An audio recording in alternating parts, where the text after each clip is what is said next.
கிறிஸ்துவுக்குள் பிரியமான கர்த்தருடைய பிள்ளைகள் அனைவருக்கும் ஆண்டவருடைய நாமத்திலே வாழ்த்துக்களை தெரிவித்துக் கொள்கிறேன். ஆண்டவருடைய சமூகத்திலே இந்த காலை வேளையிலே நாம் எல்லாரும் கூடி வரும்படியாக கர்த்தர் நமக்கு உதவி செய்திருக்கிறார்.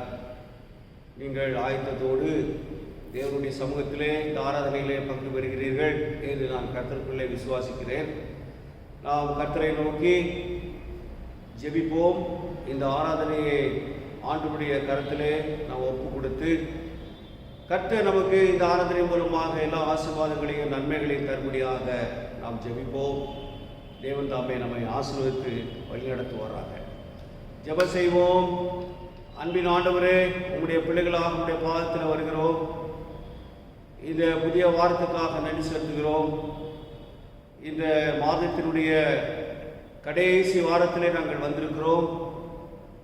எங்களை அற்புதமாக இந்த 8 மாதங்களிலே எங்களை நடத்தினீர். உம்முடைய கரம் எங்களோடு கூட இருந்ததுக்காக துதிக்கிறோம். கொரோனாவின் காலத்திலே பாதகமான சூழ்நிலையிலே நீர் எங்களை மறக்காமல் எங்களை நீர் காத்து கொண்டீர். ஜீவன், சுகம், பலன் எல்லாவற்றையும் நீர் கொடுத்தீர். அதற்காக நன்றி செலுத்துகிறோம். இப்போதும் எங்களையும் இந்த ஆராதனையும் உங்களுடைய சமூகத்தில் ஒப்புக் கொடுக்கிறோம். கர்த்தர் எங்களை ஆசீர்வதியும். உம்முடைய வார்த்தைகளால், வசனங்களால், தியானத்தினால், பாடல்களினால், ஆண்டவரே ஜெபங்களினால் உம்மை மகிமைப்படுத்தி உமது ஆசீர்வாதங்களை நாங்கள் பெற்றுக்கொள்ள கர்த்தர் எங்களுக்கு உம்முடைய வழிகாட்டுதலை கட்டளையிடும் எங்களை தகுதிப்படுத்தும். ஆசீர்வதியும். இயேசு நாமத்தில் கேட்கிறோம் எங்கள் நல்ல பிதாவே. ஆமென். Thank you.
கிறிஸ்துவுக்குள் பிரியமானவர்களே, ஆண்டவராகிய இயேசு கிறிஸ்துவின் நாமத்தினாலே உங்கள் யாவரையும் இந்த ஆன்லைன் சண்டே சர்வீஸ்க்கு உங்களை வாழ்த்தி வரவேற்கிறோம்.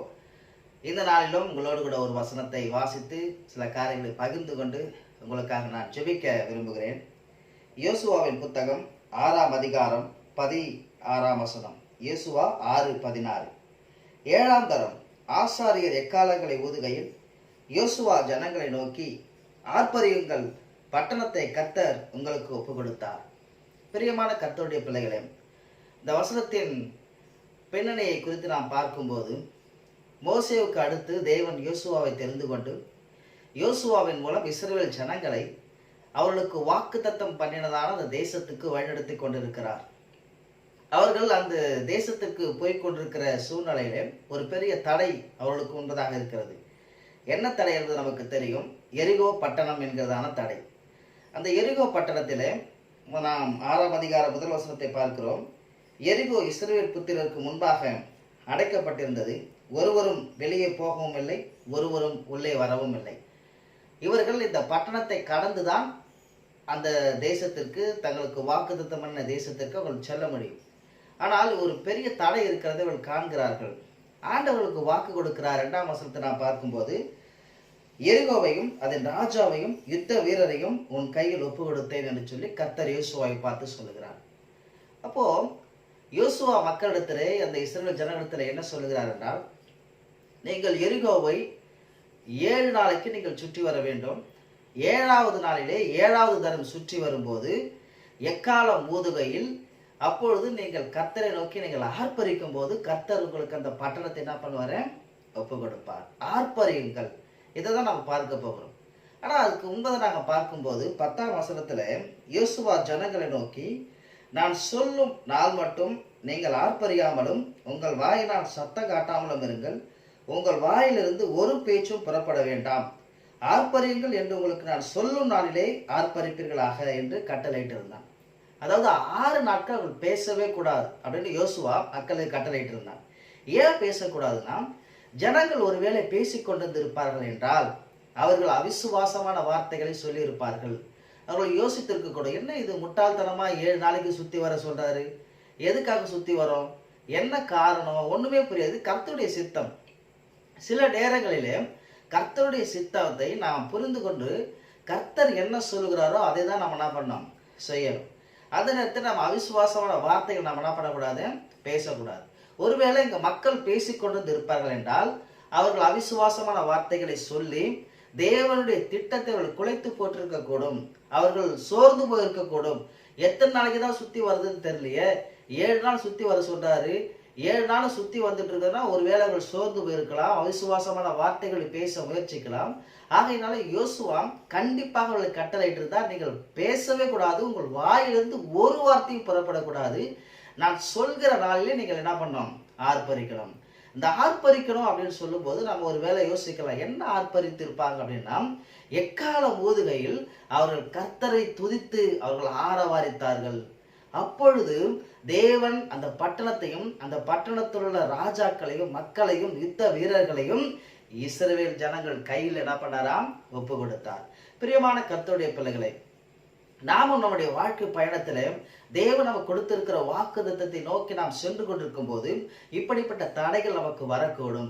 அந்த சூழ்நிலையிலே தேவன் நமக்கு என்ன சொல்லுகிறாரோ அதை தான் நம்ம செய்யணுமே தவிர, ஏன் இதை செய்ய சொன்னாரு தெரியலையே, இதை ஏன் செய்து கொண்டிருக்கிறோம், நாம் நேரத்தை வீணாக்கி கொண்டிருக்கிறோமோ, காலத்தை வீணாக்கி கொண்டிருக்கிறோமோ என்று சொல்லி யோசியாமல், கர்த்தர் நமக்கு என்ன சொன்னாரோ அவருடைய வார்த்தையும் நாம் செய்யணும். கர்த்தர் நமக்கு என்ன சொல்லியிருக்கிறார், கர்த்தர் நமக்கு என்ன செய்ய சொல்லியிருக்கிறார், நிச்சயமா ஆண்டவர் நம்மை ஆசீர்வதிப்பார். அதுல எந்த மாற்று கருத்தும் இல்லை, சந்தேகமும் இல்லை, அவிசுவாசமும் இல்லை.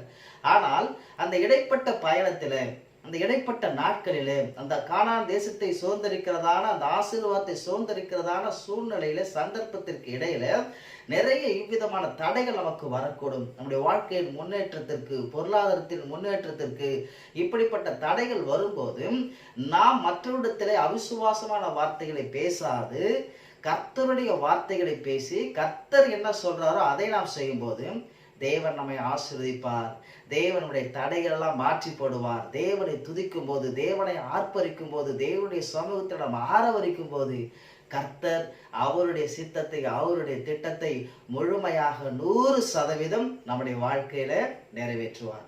ஆகையினால இந்த நாளிலே நான் உங்களுக்கு சொல்லுகிற காரியம் என்னவென்றால், பிரியமான தேவஜனமே, நாம் எல்லாரும் ஆசீர்வாதத்திற்கு நேரான பயணத்தில் நாம் இருக்கிறோம். இந்த பயணத்தில் நமக்கு தடைகள் வரும், தடைகள் வரக்கூடும், வரும். ஆனால் அந்த சூழ்நிலையிலே, சந்தர்ப்பத்திலே நாம் அவிசுவாசமான வார்த்தைகளை பேசாதபடி கர்த்தரை மாத்திரம் துதித்து, அவருக்கு மாத்திரம் கனத்தை செலுத்தி, அவரை மாத்திரம் நாம் புகழ்ந்து நாம் ஆர்ப்பரிக்கும் போது நிச்சயமாக கர்த்தர் நம்மை பெரிய காரியங்கள் நம்முடைய வாழ்க்கையில செய்வார். இதுல நம்ம எந்த சந்தேகமும் பட வேண்டாம். பெரிய ஆசீர்வாதங்களையும் பெரிய நன்மைகளையும் தேவனுடைய கரத்திலிருந்து நாம் பெற்றுக்கொள்ள முடியும். ஜெபிப்போம். இப்போ நாம் நம்முடைய பேராய விண்ணப்பங்களுக்காக ஒரு சில விண்ணப்பங்களுக்கான ஜெபிக்க இருக்கிறோம். முக்கியமாக இந்த கொரோனா, இந்த பேண்டமிக் சிச்சுவேஷன்ல இதை எதிர்த்து போராடி கொண்டிருக்கிறதான மருத்துவர்களுக்காக, செவிலியர்களுக்காக, சுகாதார பணியாளர்களுக்காக, காவல்துறையினருக்காக, இன்னும் அநேக சமூக ஆர்வலர்களுக்காக நாம் ஜெபிப்போம். இரண்டாவது, இந்த கல்வி ஆண்டில் இன்னும் பள்ளிகள், கல்லூரிகள் திறக்கப்படாமல் இருக்கிறது. சீக்கிரமாக அந்த கொரோனா அழிக்கப்பட்டு இதெல்லாம் திறக்கப்பட நாம் ஜெபிப்போம். மாணவர்கள் இந்த ஆன்லைன் கிளாஸ்ல அது வரைக்கும் அவர்கள் சிறந்த முறையில் கற்றுக்கொள்ள கர்த்தர்களுக்கு ஞானத்தை கொடுக்கும்படி நாம் ஜெபிப்போம். அது மாத்திரமல்ல, நம்முடைய திருச்சபையில் திறக்கும்படி நாம் ஜெபிப்போம்.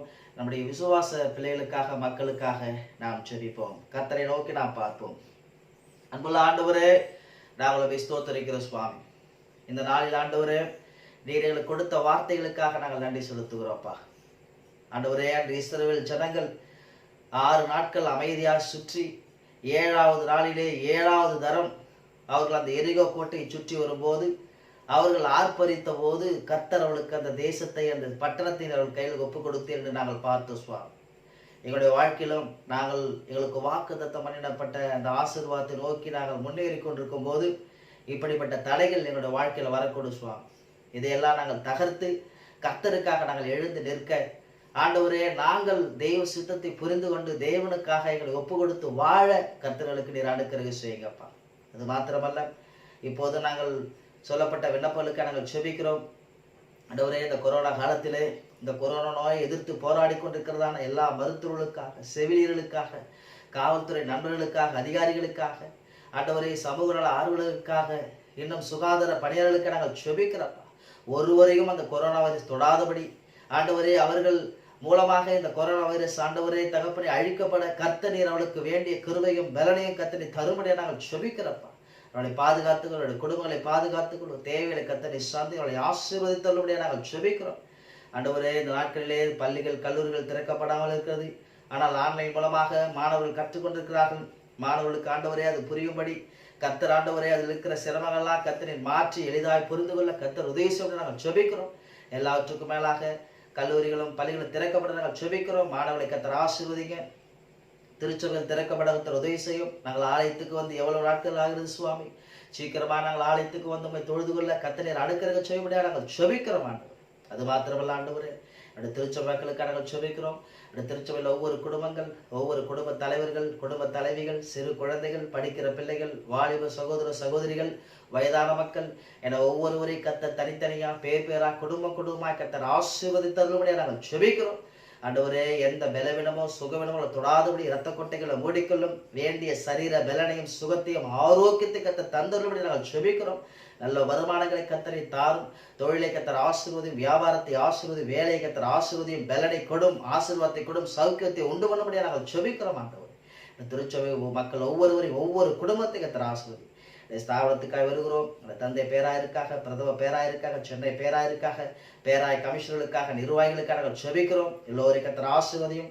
ஆண்டவர், அது மாத்திரமல்ல, எங்களுடைய தலைமை பொதுவருக்காக பேராயிருக்காக நாங்கள் செபிக்கிறோம். ஐயாவையும் அம்மாவையும் அருமையான 3 பிள்ளைகளுடைய கருத்துக்கள் ஒப்பு கொடுக்கிறோம். கர்த்தர் ஆசீர்வதிங்க. தேவையை கர்த்தர் நீங்க சந்திங்க, தொடர்ந்து வழிநடத்துங்க. சகல துதி கன மகிமை உமக்கு ஒருவருக்கே ஏறெடுக்கிறோம். இயேசுவின் மூலம் ஜெபிக்கிறோம் எங்கள் ஜீவனுள்ள பரலோக பிதாவே.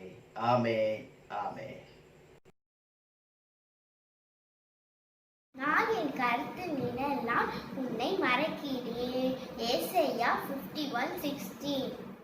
கர்த்தர் உன்னை எல்லா தீங்குக்கும் விலக்கி காப்பார். சங்கீதம் 121:7. கர்த்தர் எனக்கு நன்மை செய்கிறபடியால் அவரை பாடுவேன். சங்கீதம் 13:6. என்னிடத்தில் வாஞ்சியாய் இருக்கிறபடியினால் அவனை விடுவிப்பேன். என் நாமத்தை அவன் அறிந்திருக்கிறபடியினால் அவனை உயர்ந்த அடைக்கலத்தில் வைப்பேன். நீடித்த நாட்களெல்லாம் அவனை திருப்தியாக்கி என் ரட்சிப்பை அவனுக்கு காண்பிப்பேன். சங்கீதம் 91:14-16. 3 யோவான் 2 பிரியமானவனே, உன் ஆத்மா வாழ்கிறது போல நீ எல்லாவற்றிலும் வாழ்ந்து சுகமா இருக்கும்படி வேண்டுகிறேன். சங்கீதம் 9:6. கர்த்தரின் விண்ணப்பத்தை கேட்டார், கர்த்தரின் ஜெபத்தை ஏற்றுக்கொள்ளுவார். கர்த்தரை துதியுங்கள், அவர் நல்லவர், அவர் கிருபை என்றும் உள்ளது. சங்கீதம் 107:1. தேங்க்ஸ். உன்னதமானவரின் மறைவில் இருக்கிறவன் சர்வ வல்லவருடைய நிழலில் தங்குவான். சங்கீதம் 91:1. நான் கர்த்தரை நோக்கிய நீரே என் அடைக்கலம், என் கோட்டை, என் தேவன், நான் நம்பியிருக்கிறவன் என்று சொல்லுவேன். சங்கீதம் 91:2. வாசிக்கும்படியாய் தெரிந்து கொள்ளப்பட்ட வேத பகுதி லூக்கா 10:38-42 முடிய. பின்பு அவர்கள் பிரயாணமாய் போகையில் அவர் ஒரு கிராமத்தில் பிரவேசித்தார். அங்கே மார்த்தாள் என்னும் பெயர் கொண்ட ஒரு ஸ்திரீ அவரை தன் வீட்டிலே ஏற்றுக்கொண்டாள். அவளுக்கு மரியாள் எண்ணப்பட்ட ஒரு சகோதரி இருந்தாள். அவள் இயேசுவின் பாதத்தருகே உட்கார்ந்து அவருடைய வசனத்தை கேட்டுக்கொண்டிருந்தாள். மார்த்தாளோ பற்பல வேலைகளை செய்வதில் மிகவும் வருத்தமடைந்து அவரிடத்தில் வந்து, ஆண்டவரே, நான் தனியே வேலை செய்யும்படி என் சகோதரி என்னை விட்டு வந்திருக்கிறதை குறித்து உமக்கு கவலை இல்லையா? எனக்கு உதவி செய்யும்படி அவளுக்கு சொல்லும் என்றார். இயேசு அவளுக்கு பிரதியுத்தரமாக, மார்த்தாளே, மார்த்தாளே, நீ அநேக காரியங்களை குறித்து கவலைப்பட்டு கலங்குகிறாய். தேவையானது ஒன்றே. மரியாள் தன்னை விட்டு எடுபடாத நல்ல பங்கை தெரிந்து கொண்டாள் என்றார். கர்த்தர் தாமே இந்த வார்த்தைகளை ஆசீர்வதிப்பாராக. ஆமென்.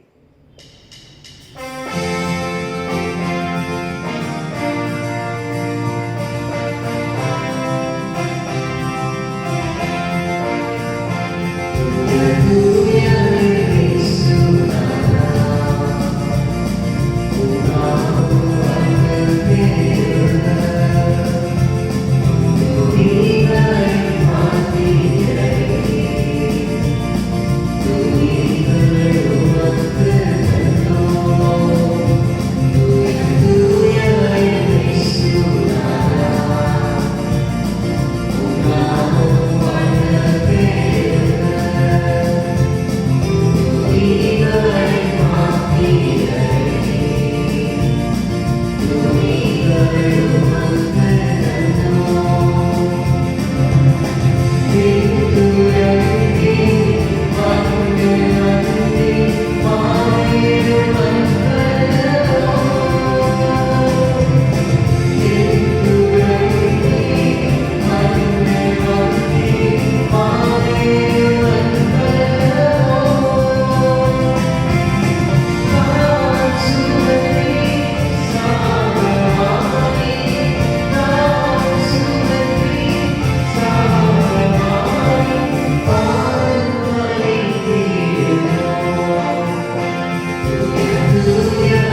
வாசிக்க கேட்ட திருமறை பகுதியை எடுத்துக்கொள்வோம்.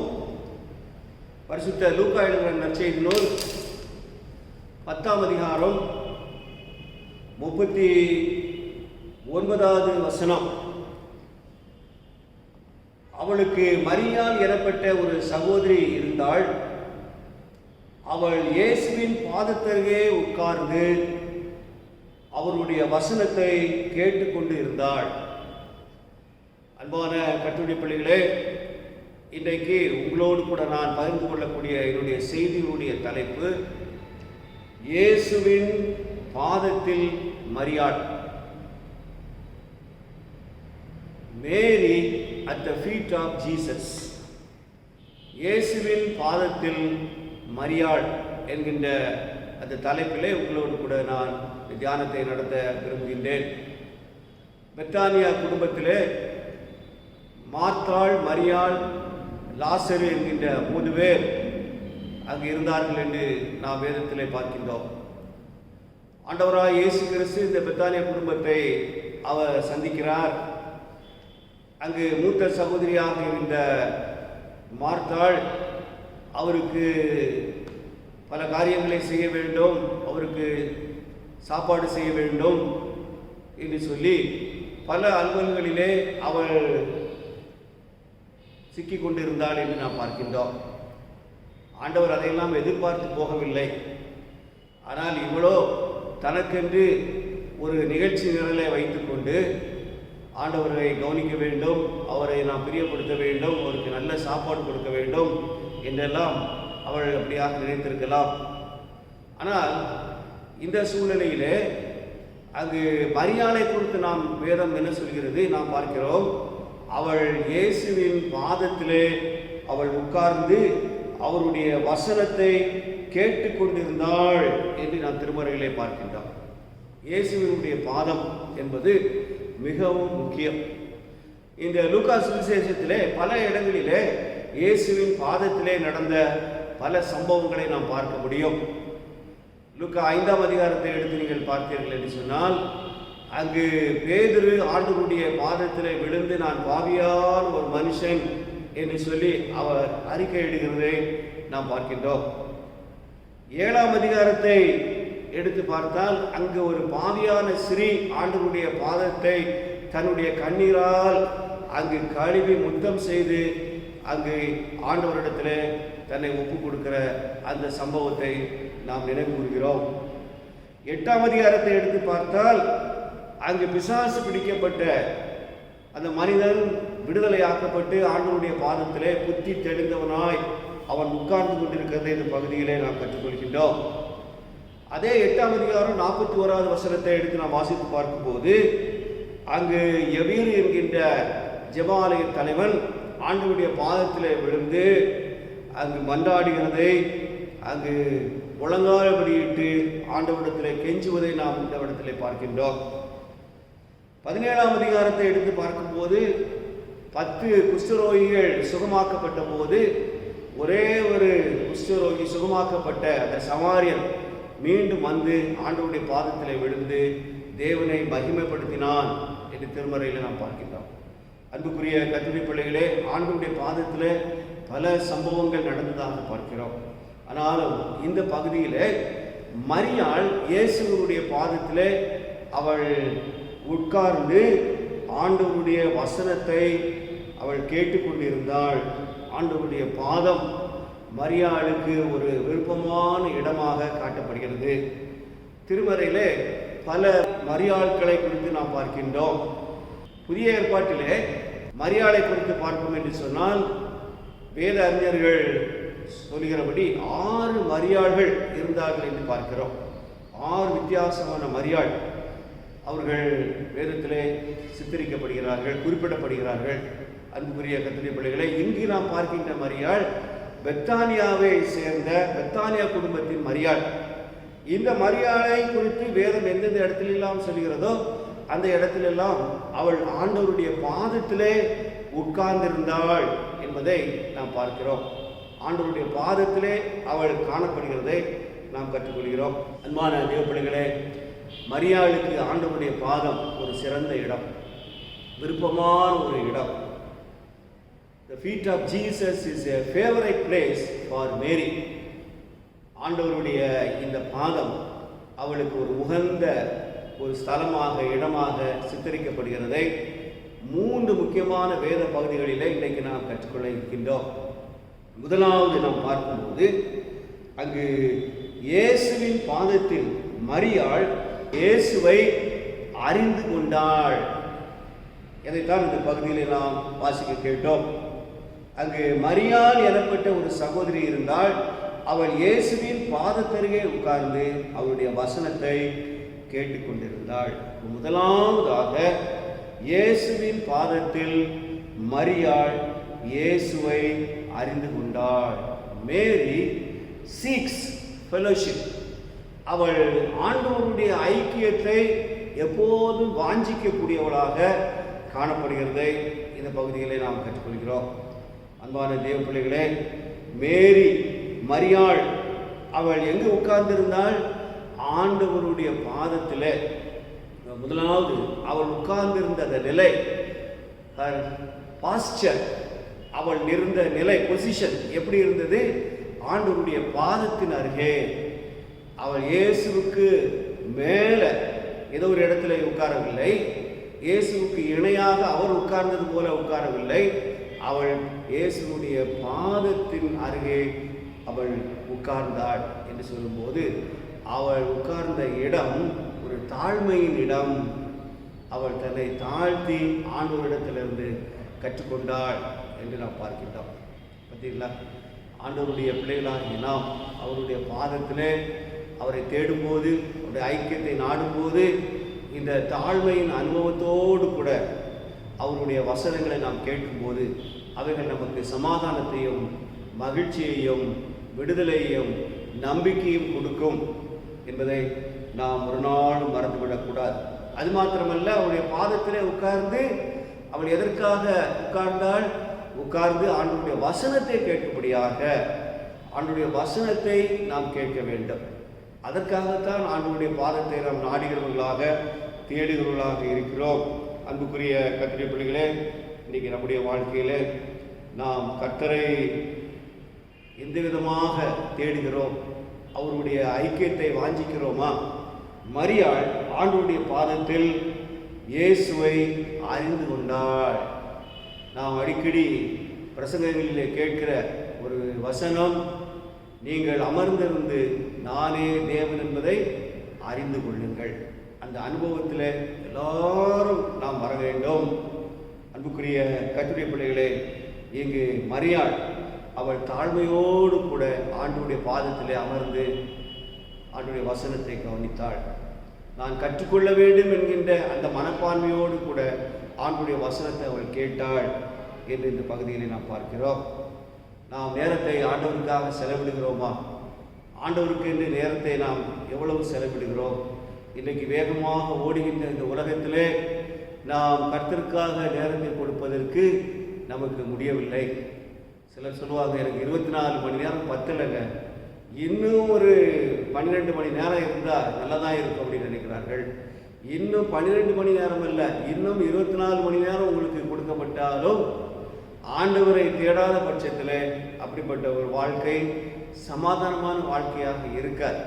அது ஒரு போராட்டமான ஒரு வாழ்க்கையாக, நிம்மதியற்ற வாழ்க்கையாக, அது ஒரு திருப்தி இல்லாத வாழ்க்கையாகத்தான் இருக்கும் என்பதை மறந்துவிடக்கூடாது. மார்த்தாள் பல வேலைகளை அவள் செய்து கொண்டிருந்தாள். ஆண்டவர் அவளை கடிந்து கொள்கிறதை நாம் பார்க்கிறோம். மார்த்தாளை குறித்து ஆண்டவர் என்ன சொல்கிறார்? மார்த்தாளே மார்த்தாளே, நீ அநேக காரியங்களை குறித்து கவலைப்பட்டு கலங்குகிறாய். பார்த்தீங்களா? ஆண்டவர் மார்த்தாளை குறித்து அவர் சொல்லும்போது அவள் என்ன செய்து கொண்டிருக்கிறாள் என்பதற்காக குறை சொல்லவில்லை, குற்றம் சாட்டவில்லை. அவள் செய்ய வேண்டியதை செய்யாமல் இருக்கிறாள் பாருங்க.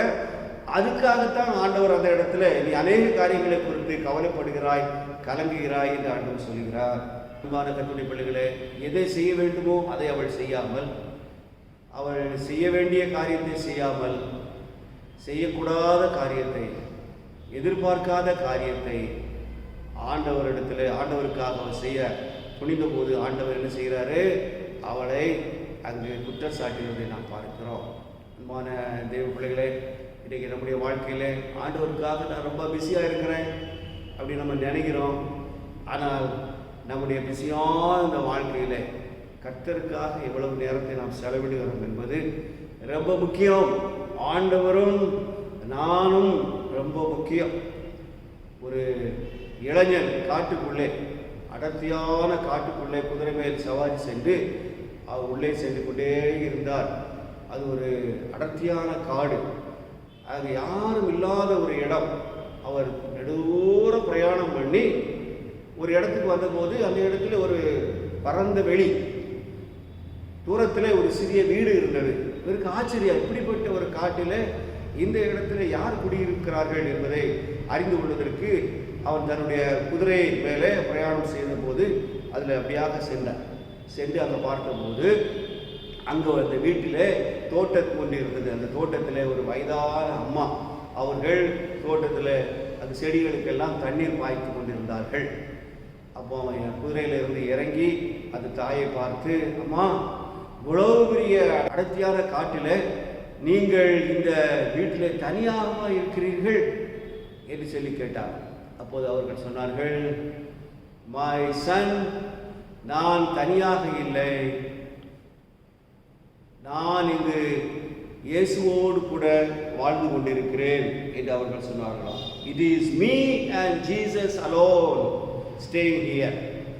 It is me and Jesus only staying here. இங்கு நானும் இயேசுவும் இந்த இடத்துல வாழ்ந்து கொண்டிருக்கிறோம். இப்படிப்பட்ட ஒரு ஐக்கியம் நமக்கு தேவை. ஆண்டவரோடு கூட இருக்கக்கூடிய ஐக்கியம் நமக்கு அவசியம். மரியாள் ஆண்டவருடைய பாதத்தில் அவரை அறிந்து கொண்டாள். மேரி 6 ஃபெலோஷிப். இரண்டாவதாக மரியாளை குறித்து நாம் பார்க்கும்போது அங்கு பரிசுத்த யோவான் எழுதின நற்செய்தி நூல் 11ஆம் அதிகாரத்தை நாம் திருப்பிக் கொண்டால், இந்த 11ஆம் அதிகாரத்திலே ஆண்டவராகிய இயேசு கிறிஸ்து இந்த பெத்தானியா குடும்பத்தில் அங்கு எப்படி தொடர்புள்ளவராக சித்தரிக்கப்படுகிறார் என்பதை பகுதியில் பார்க்கிறோம். பெத்தானியாவில் அங்கு இப்போது ஒரு மரணம். லாசரு அவன் வியாதிப்பட்டு ஆண்டவரிடத்தில் அந்த செய்தி சொல்லப்பட்ட போது ஆண்டவராக இயேசு கிறிஸ்து அவர் உடனடியாக அந்த வீட்டுக்கு வரவில்லை. அவர் 4 நாளான பிறகு கூட அவர் வருகிறார் என்று இந்த பகுதியில் பார்க்கிறோம். குறிப்பாக 17வது வசனத்திலே லாசரு மரித்த போது இயேசு அந்த இடத்துக்கு வருகிறார். இயேசு வந்தபோது அவன் கல்லறையில் வைக்கப்பட்டு 4 நாளாயிற்றென்று கண்டார். 4 நாள் ஆகிவிட்டது, தாமதமாகி ஆண்டவர் வருகிறார். அப்போ முதல் நாள் அவர் வியாதிப்பட்ட போது அவருக்கு அந்த விவரங்கள் சொல்லப்பட்டது. ஆண்டவர் அந்த வீட்டுக்கு போகவில்லை, அவர்களை சந்திக்கவில்லை. 4 நாள் கழித்து ஆண்டவராக இயேசு கிறிஸ்து இந்த பகுதியில் வீட்டுக்கு வருகிறார். அவனை கல்லறையில் வைத்து விட்டார்கள் என்று நாம் இந்த பகுதியில் பார்க்கிறோம்.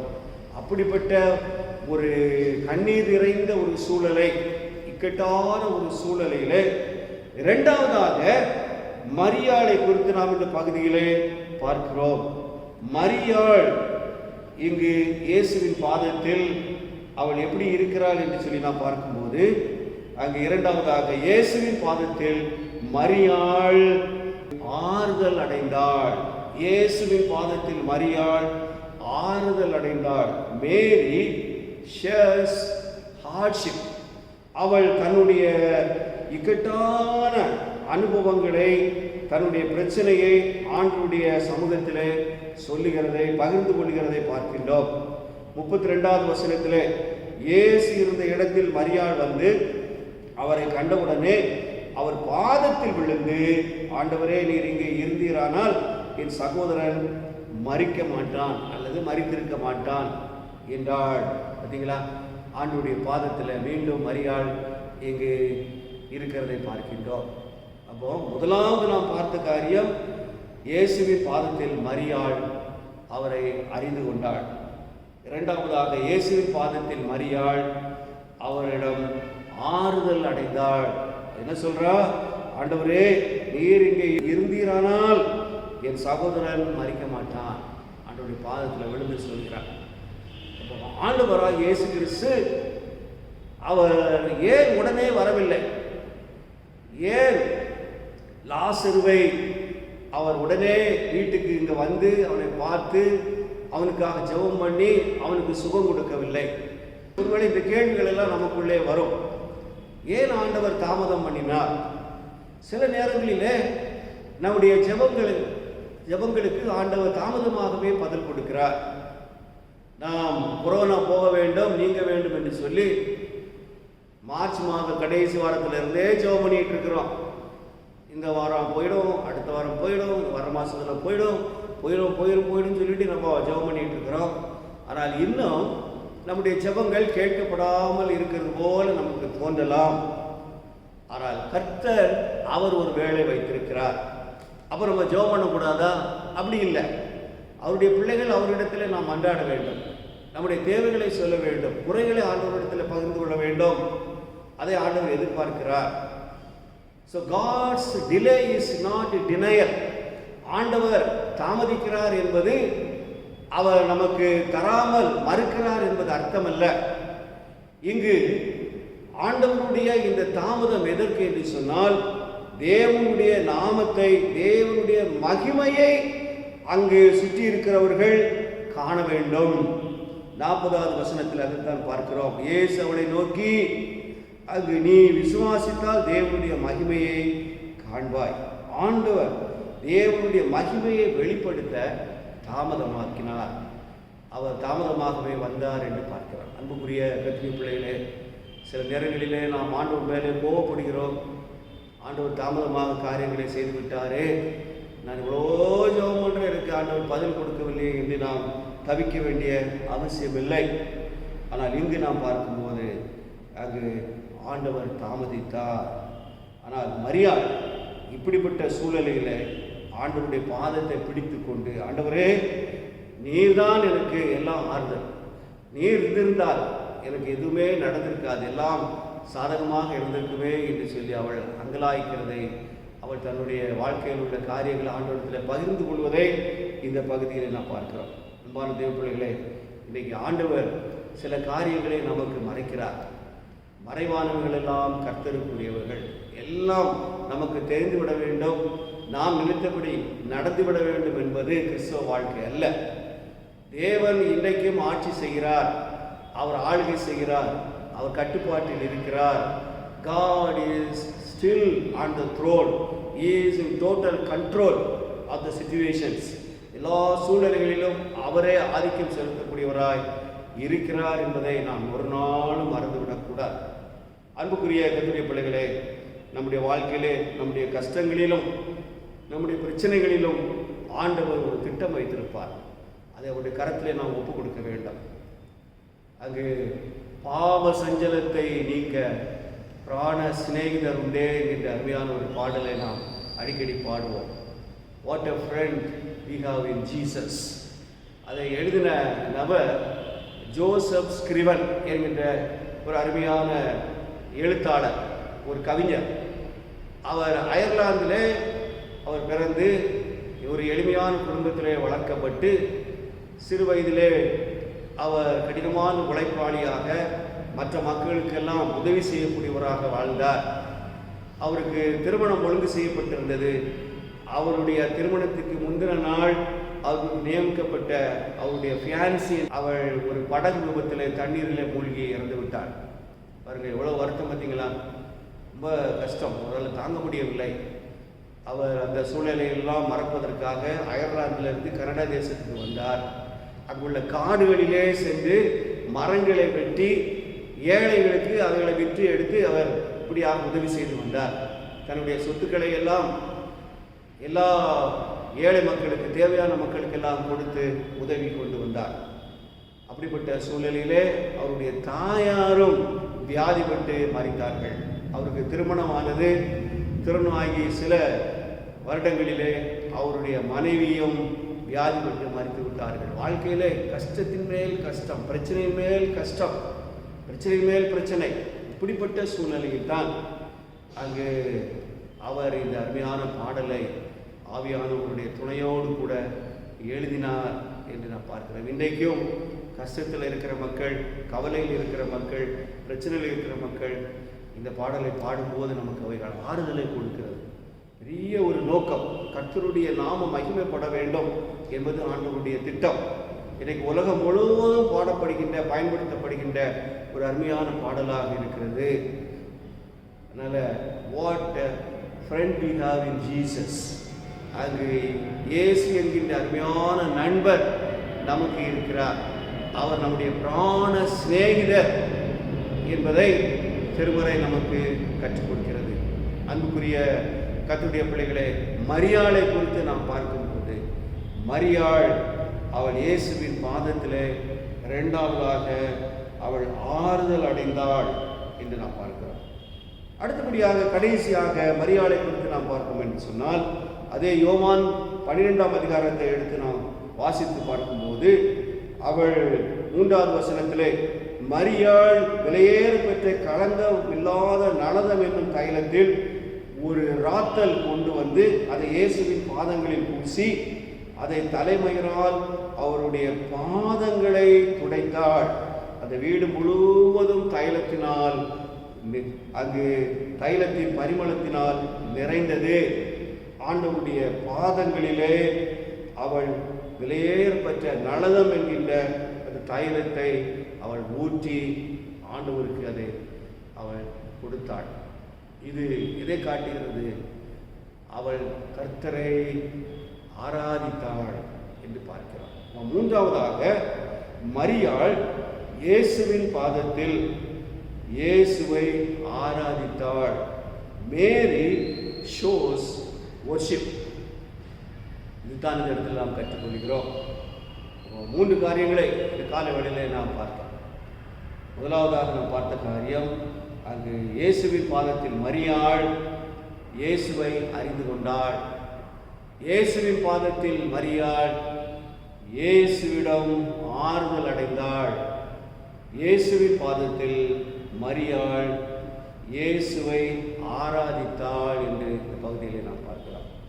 அன்பான தேவ பிள்ளைகளே, விலையேறப்பட்ட ஒரு தைலத்தை கொண்டு வந்து அந்த பாட்டிலை உடைத்து அவளது ஆண்டவருடைய பாதத்தில் ஊற்றி கர்த்தரை அவள் ஆராதித்தாள், மகிமைப்படுத்தினாள். இப்போ அவளுடைய இந்த ஆராதனை எப்படி இருந்தது?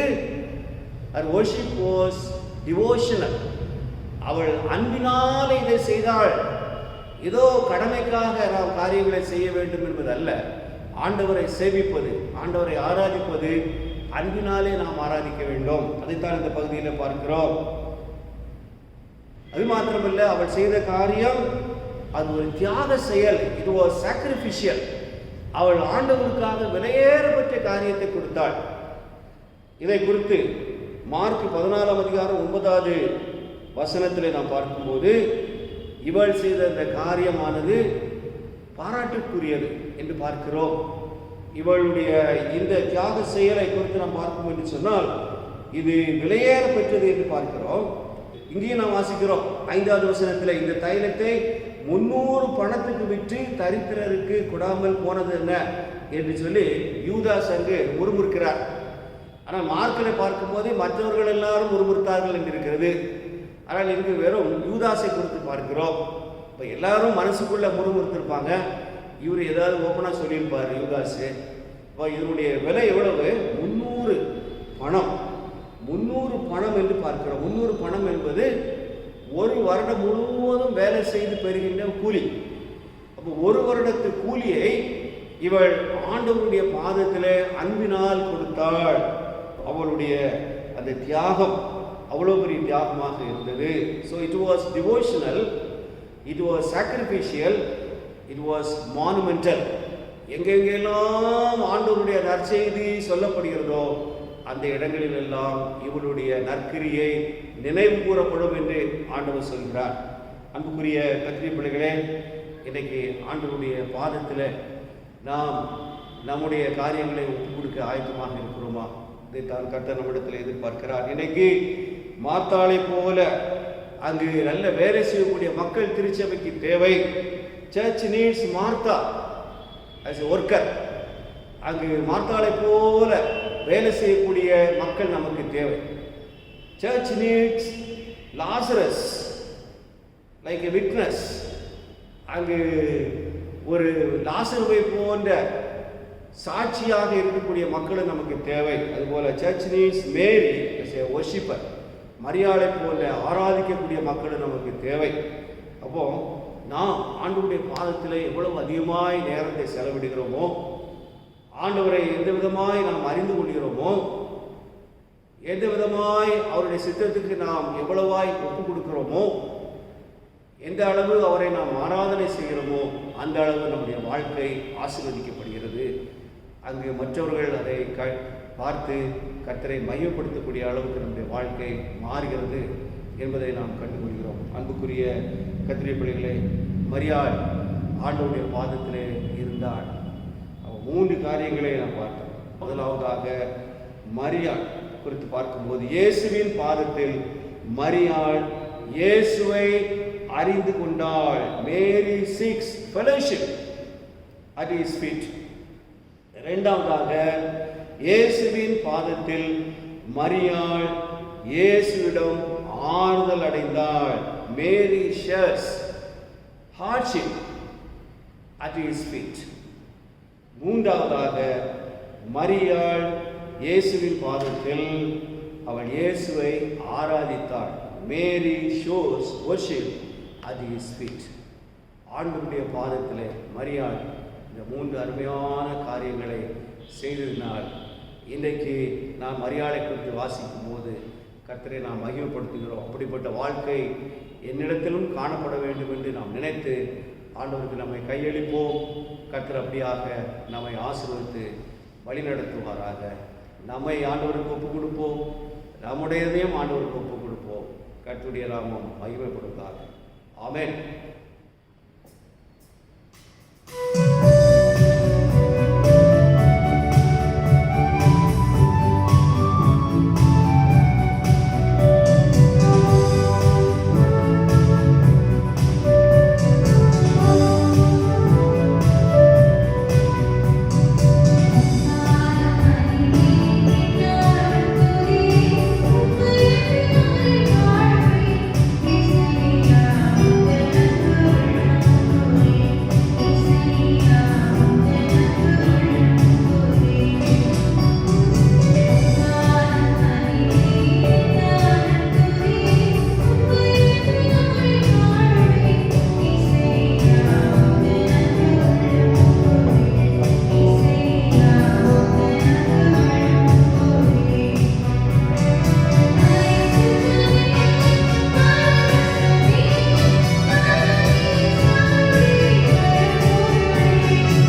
தொடர்ந்து எங்களுக்காக ஜெபியுங்கள்.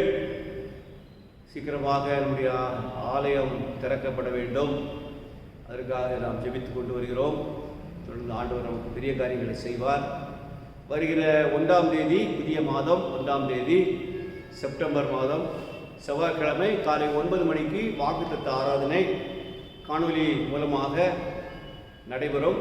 நீங்கள் காலையிலே ஆயத்தப்பட்டு வாக்குத்தத்த செய்தியை கேட்கவும், இந்த மாதத்தை நாம் ஆண்டவரோடு கூட இயேசுவோடு கூட ஆரம்பிக்கவும் ஆயத்தப்படும்படியாக உங்களை அன்போடு கூட கேட்டுக்கொள்கிறேன். சுயவிருப்பு உண்டியல்களை படைக்காதவர்கள் தயவுசெய்து அவைகளை நீங்கள் வாங்கி சென்றிருக்கிறீர்கள். அவைகளை நீங்கள் கொண்டு காணிக்கைகளோடு கூட படைக்கும்படியாக உங்களை அன்போடு கூட கேட்டுக்கொள்கிறேன். ஆகஸ்ட் மாதத்திலும் தசம்பாகங்களை காணிக்கைகளை கொடுத்த மக்களுக்காக கர்த்தரை நான் துதிக்கிறேன். புதிய மாதத்திலும் ஆண்டவர் உங்களுக்கு நிறைய வருமானங்களை கொடுத்து இன்னும் நீங்கள் கர்த்தருக்கு உங்களால் இயன்றதை வழங்கி காணிக்கைகளை படைத்து தசம்பாகங்களை கொடுத்து கர்த்தரை நீங்கள் மகிமைப்படுத்த ஆண்டவருடைய நாமத்திலே உங்களை நான் உற்சாகப்படுத்துகிறேன். கர்த்தர் நம்மை அதிகமாக ஆசீர்வதிப்பாராக. இந்த வாரத்திலும் பிறந்த நாட்களையும் மனநாட்களையும் கொண்டாடுகிற அன்பு பிள்ளைகளே, ஆண்டவருடைய நாமத்தில் நான் வாழ்த்துகிறேன். உங்களுக்கு ஆண்டவர் எல்லா கிருபைகளையும் தருவாராக, இரக்கங்களை கட்டளையிடுவாராக. நன்மையும் கிருபையும் உங்களை தொடரும். உங்களுக்காக நாங்கள் ஜெபிக்கிறோம். கர்த்தர் பெரிய காரியங்களை செய்வாராக. ஜெபியுங்கள், நன்மையை பெறுங்கள். ஜெபமே ஜெயம் என்பதை மறந்து விடாதபடிக்கு கர்த்தரை நாம் சார்ந்து வாழ்வோம். ஆண்டவர் பெரிய காரியங்களை செய்வார். ஆமென். தேவனையே நோக்கி என் ஆத்துமா அமர்ந்திருக்கிறது, அவராலே என் ரட்சிப்பு வரும். நாம் ஜெபிப்போம். அன்புள்ள பரலோக பிதாவே, எங்கள் கர்த்தராகிய இயேசு கிறிஸ்துவே, இந்த நல்ல காலை வேளைக்காக நன்றி செலுத்துகிறோம். இந்த ஓய்வு நாளிலே சுவாமி உம்மை நோக்கி கூப்பிடக்கூடிய பாக்கியத்தை எங்களுக்கு கொடுத்துருக்கீங்க. அதுக்காக நன்றி செலுத்துகிறோம் சுவாமி. நாங்கள் நிற்பதும் நிர்மூலமாகாமல் இருப்பதும் உம்முடைய சுத்த கிருபை சுவாமி. இயேசுப்பா, இந்த நல்ல காலை வேளையிலே நாங்கள் சபையோராக ஒன்று கூடி ஒரு மனதோடு உம்முடைய பாதத்திலே வருகிறோம் சுவாமி. எங்களை தாழ்த்துகிறோம் இயேசுப்பா. எங்களுடைய குற்றங்கள், குறைவுகள், மீறல்கள்லாம் தயவாக மன்னித்து உங்களுடைய சமூகத்தில் வரக்கூடிய பாக்கியத்தை எங்களுக்கு தாரும் சுவாமி. இந்த காலை வேளையிலே சுவாமி, நாங்கள் கேட்ட சத்தியத்தின் பிரகாரமாக மரியாள் தன்னை விட்டு எடுபடாத நல்ல பங்கை தெரிந்து கொண்டாள் என்று கேட்டோம் சுவாமி. அதே போல நாங்கள் இந்த கடைசி காலங்களிலே உம்முடைய பாதத்திலே நாங்கள் உட்காரக்கூடிய வாக்கியத்தை எங்களுக்கு தாரும். எங்கள் அனைவரையும் சுவாமி பரிசுத்தப்படுத்தும். உம்முடைய பரலோக ராஜ்யத்தை நாங்கள் காணும்படியாக விரும்புகிறோம். நீ சீக்கிரம் வரப்போகிறீர். அந்த வருகையிலே நாங்கள் காணப்பட வேணும் சுவாமி. எங்களை பரிசுத்தப்படுத்தும். இன்னும் நிறைய ஆத்மாக்களை உம்மை நோக்கி நாங்கள் கொண்டு வர எங்களுக்கு ஒரு பெரிய பாக்கியத்தை தாரும். திறப்பின் வாசலிலே நிற்கக்கூடிய கிருபையை எங்களுக்கு தாரும் சுவாமி. ஏனோ தானோ என்று நாங்கள் நிர்விசாரமாக வாழாதபடிக்கு சுவாமி, அன்றாட தேவனுடைய சித்தம் என்னது என்று அறிந்து உம்முடைய பாதத்திலே உட்கார்ந்து சுவாமி அமைதியாக உடைய வேத வசனத்தை தியானித்து இயேசுப்பா, நாங்கள் கட்டாயம் எங்களுடைய முழு மனதோட சுவாமி இந்த தேசத்தின் ரட்சிப்புக்காக நாங்கள் ஜெபிக்க எங்களை ஆயத்தப்படுத்த சுவாமி. எங்களுக்கு அந்த பாரத்தை தாரும், ஆத்ம பாரத்தை தாரும் இயேசுப்பா. மரியாதை போல நாங்கள் எங்களையே தாழ்த்தி உங்களுடைய பாதத்திலே எப்பொழுதுமே காணப்பட எந்த வேலைகள் நாங்கள் செய்தாலும் உண்மையே சார்ந்து நாங்கள் வாழக்கூடிய பாக்கியத்தை எங்களுக்கு தாரும் சுவாமி. இயேசுப்பா, இந்த நல்ல வேளையிலே சுவாமி எங்களுடைய ஸ்தாபனத்துக்காக ஜெபிக்கிறோம். விசேஷமாக எங்களுடைய ஃபாதர் பிஷப்புக்காக ஜெபிக்கிறோம். அவருக்கு நல்ல சுகபல ஜீவனை தாரும் இயேசுப்பா. அவர் எங்களுக்கு கிடைத்த பெரிய பாக்கியம். அவருடைய விஷயத்தில் நாங்களும் கலந்து கொள்ள எங்களுக்கு பெரிய கிருபைகளை தாரும் சுவாமி. பிரசிடென்ட் பிஷப்பை ஆசீர்வதியும், அவர் குடும்பத்தை ஆசீர்வதியும். இன்னும் சென்னை பிஷப், இன்னும் மற்ற பிஷப்ஸ், பிஷப் கமிஷனரிஸ், ஏரியா சேர்மன்ஸ், எல்லா ஆயர்களையும் குடும்பமாக ஆசீர்வதியும். பாதுகாத்துக்கொள்ளும். இந்த கொடிய நோயிலிருந்து எங்களை பாதுகாத்துக்கொள்ளும். எங்களுடைய சபையாரும் உங்களுடைய பரிசுக்காரத்தில் கொடுக்குறோம். எங்களுடைய சபையில் உள்ள எங்களுடைய போதகர்கள், ரெவரண்ட் தினகரன் ஐயா, அவருடைய வைஃப், பிள்ளை, இன்னும் எங்களுடைய ஆலயத்திலே சுவாமி எங்களுடைய எல்லா குடும்ப தலைவர்களையும் ஆசீர்வதியும், குடும்ப தலைவிகளை ஆசீர்வதியும், வாலிபர்களை ஆசீர்வதியும், சிறு குழந்தைகளையும் சின்ன பிள்ளைகளையும் ஆசீர்வதியும் சுவாமி. விசேஷமாக இந்த நோய் பயங்கரமாக பரவி கொண்டிருக்கிறது. நிறைய மரண மூலங்களை நாங்கள் கேள்விப்படுகிறோம். எங்களை உடைய ரத்த கொடிக்குள் மறைத்து கொள்ளும், எல்லாத்தையுமே விலக்கி காப்பாற்றும் உடைய ராஜ முத்திரையை போட்டு எங்களை பாதுகாத்து கொள்ளும் சுவாமி. ஏசப்பா, நாங்கள் எங்களே தாழ்த்தி உங்களுடைய பரிசுத்த கரத்திலே கொடுக்கிறோம் சுவாமி. ஏசப்பா, இந்த நல்ல ஓய்வு நாளிலே சுவாமி இந்த வசனத்தை கேட்கக்கூடிய பாக்கியத்தை எங்களுக்கு கொடுத்துருக்கீங்க. அதை நாங்கள் யோசித்து உங்களுடைய சித்தத்துக்கு நாங்கள் ஒப்பு கொடுத்து வாழக்கூடிய கிருபையை உங்களுக்கு தாரும் சுவாமி. இன்னும் யார் யார் உங்களுடைய சமூகத்திலே என்னென்ன விண்ணப்பங்களோடு வந்திருக்கிறார்களோ ஒரு சபையாருடைய விண்ணப்பங்களையும் நீர் கேட்டுறலும் சுவாமி. ஏசப்பா, ஒருவேளை ஏதோ ஒரு வியாதியினாலே கஷ்டப்படுகிறார்களோ, பண கஷ்டங்கள்ல இருக்கிறாங்களோ, அவங்கள தேவைகளை சந்தித்தரலும். வீட்டின் அப்பத்தையும் தனியையும் நீர் ஆசீர்வதியும் சுவாமி. ஏசப்பா, ஒரு குடும்பத்தையும் பேராக ஆசீர்வதியும். இந்த நல்ல சில ஆக்கியத்தை எங்களுக்கு கொடுத்த தெய்வனுக்கு கூடி தோத்திரம் செலுத்துகிறோம் சுவாமி. எங்களை தாழ்த்தி உங்களுடைய பரிசுத்த கரத்திலே கொடுக்கிறோம். இன்னும் திருமண நாட்களையும் ஏசப்பா தங்களுடைய பிறந்த நாட்களையும் காணக்கூடிய பாக்கியத்தை கொடுத்த உள்ளங்களை நீர் ஆசீர்வதியும். விசேஷ கிருபையினால் முடிசூட்டி மறைத்து கொள்ளும் சுவாமி. இந்த மாதம் இறுதி வரை எங்களோடு இருந்திருக்கிறீர். பெரிய பாக்கியம். புதிய மாதத்துக்குள்ள நாங்கள் போகும் பொழுது புதிய ஆசீர்வாதங்களோடு நாங்கள் பிரவேசிக்க எங்கள் கிருபைகளையும் உடைய தயவையும் கட்டளிடும் சுவாமி. தாழ்த்தி உடைய பரிசுத்த கரத்திலே கொடுக்கிறோம். துதி கன மகிமை யாவும் இயேசு கிறிஸ்து ஒருவருக்கே செலுத்துகிறோம். இயேசு கிறிஸ்துவின் இனிய நாமத்தில் கெஞ்சி கேட்டுக்கொள்கிறேன் ஜீவனுள்ள நல்ல பிதாவே. ஆமீன், ஆமீன். ஆசீர்வாதத்தை பெற்றுக்கொள்வோம். நம்முடைய கர்த்தராகிய இயேசு கிறிஸ்துவின் கிருபையும் பிதாவாகிய தேவனுடைய அன்பும் பரிசுத்த ஆவியினுடைய ஐக்கியம் ஆசீர்வாதங்களும் நம் அனைவரோடு கூட இன்றும் என்றும் சதா காலங்களிலும் நம்மோடு நிலைத்திருப்பதாக. ஆமென். என் ஆத்மாவே கர்த்தரை ஸ்தோத்திரி, என் முழுமே அவருடைய பரிசுத்த நாமத்தை ஸ்தோத்திரி. என் ஆத்மாவே கர்த்தரை ஸ்தோத்திரி, அவர் செய்த சகல உபகாரங்களையும் மறவாதே.